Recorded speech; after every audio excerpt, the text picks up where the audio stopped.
The following program contains mature subject matter. Viewer discretion is advised.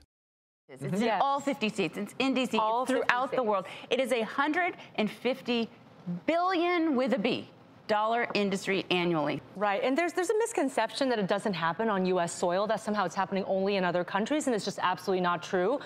Every year, about 50,000 are brought in to the U.S., or maybe they were already in the U.S. And to your point, John, 1 out of 10 victims tends to be males.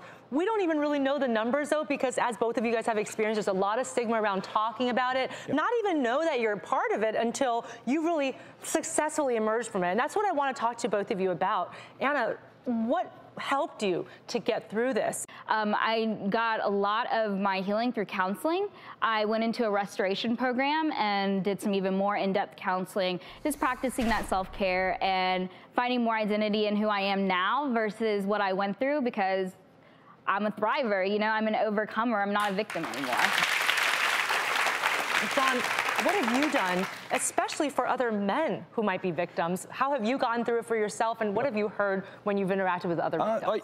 You know, I'm an old rugby player and a boxer, so we're a little slow, and we like a good fight. And I think that's the only thing that kept me in the game. And through the process, I actually started to write a bunch of poetry and post it anonymously just for my own purging, trying to reconcile this stuff. But the response I started to get back from men and spouses of men who were abused, and all of a sudden we end up with these people that we're trying to help, and I wasn't interested. I was just doing stuff, you know. I went from left brain to right brain, and here I am, you know, gazing at stars and writing poetry. And I thought, you know what, if no one was there for me, if there was no one to speak to me, then maybe there's a chance for me to be a voice for them. Well, I love that the two of you represent that you can survive, you can recover.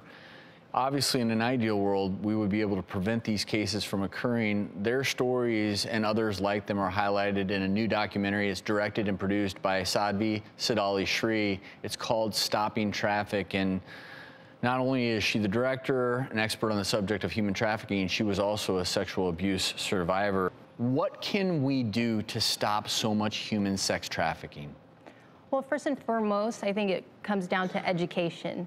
Parents need to be educated, the school system needs to be educated, also politicians need to be educated on this horrific crime. Then we'll be able to, you know, see kids in school and maybe pick out the signs and symptoms either of sexual abuse at home or possible trafficking symptoms. As a parent, because this is so pervasive, what are some things to look out for? You can't profile them in the sense that they are across all different races, they're both genders, different ages. It doesn't matter if you're rich or you're poor. You know, if you're vulnerable, they will come after you. And so, you know, we need to take a step back. We need to stop, you know, commodifying women or men. We need to stop watching porn. We need to stop clicking on that image.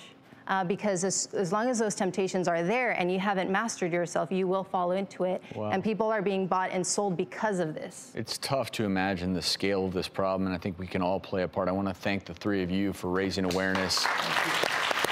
So very important, and you can find out how you can help stop human trafficking. And you can also, where you can see the film, it's called Stopping Traffic. We'll have resources on our website.